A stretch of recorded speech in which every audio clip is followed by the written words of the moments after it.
Hello everyone, and welcome back to another edition of Ultimate Sports Update.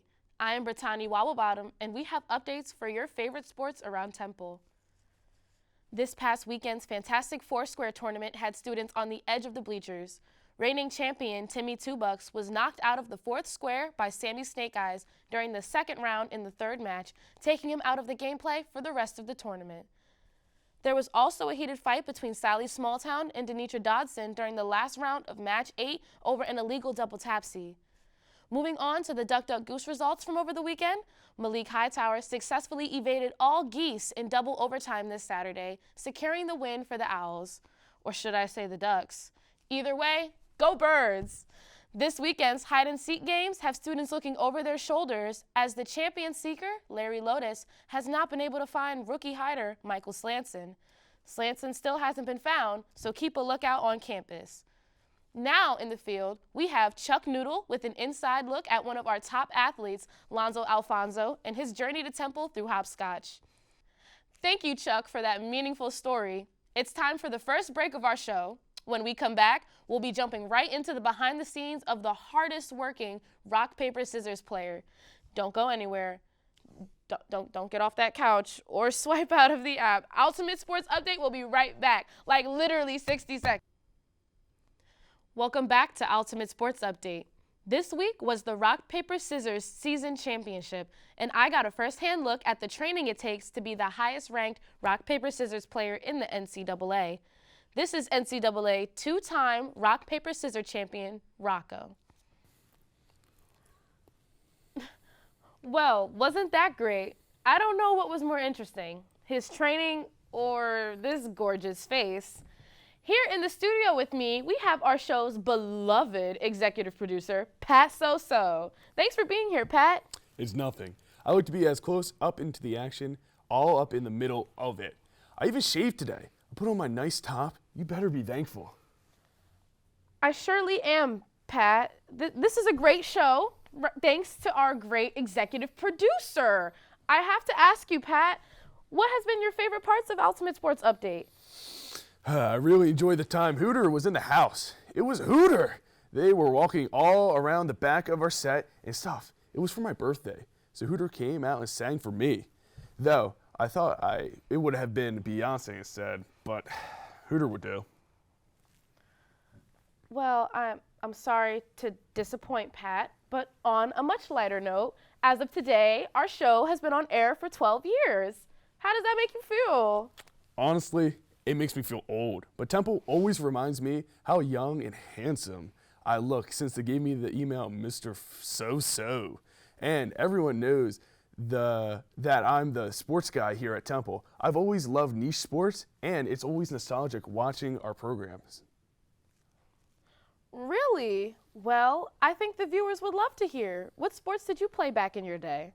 Well, since you asked, I was a nasty red light, green light player. I was on the club team back in my college at Clark University.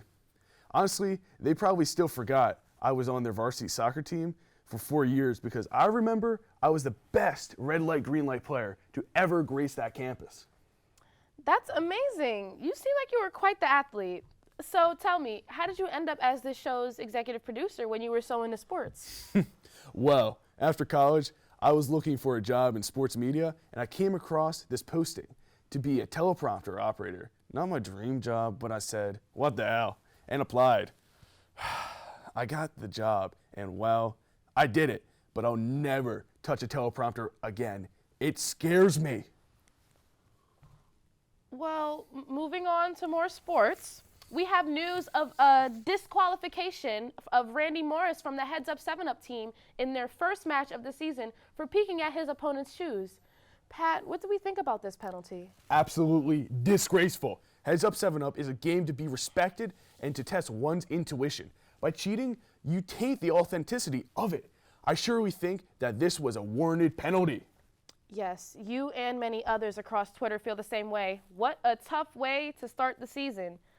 Thanks again for being here, Pat. It is now time for our second break of this segment of Ultimate Sports Update. We'll be right back. And I mean literally right back. This is just a 15-second graphic, so don't move. Welcome back to Ultimate Sports Update. That was fast, wasn't it?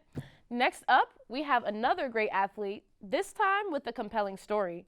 Stay tuned after this segment for a live interview with the athlete Nessa O'Brien.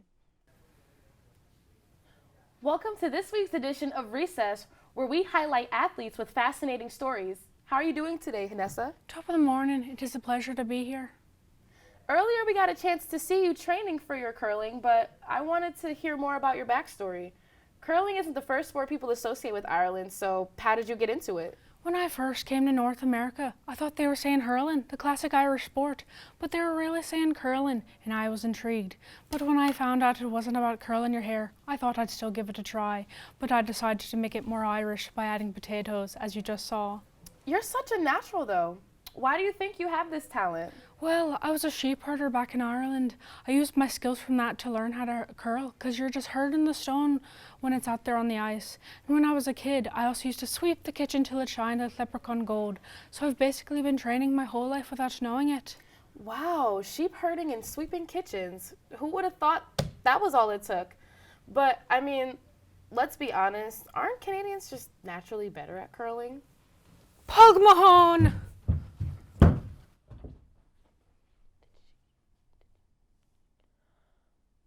Well, now that's what you call an Irish goodbye. That's all we have for this edition of Ultimate Sports Update. Thank you all for joining us. Next week, we'll be talking about the Freeze Tag Conference Finals and the Leapfrog preseason opener. Make sure to follow us on Instagram and Twitter at Ultimate Sports Update. I'm Brittany Wobblebottom. Until next time, have a great rest of your week.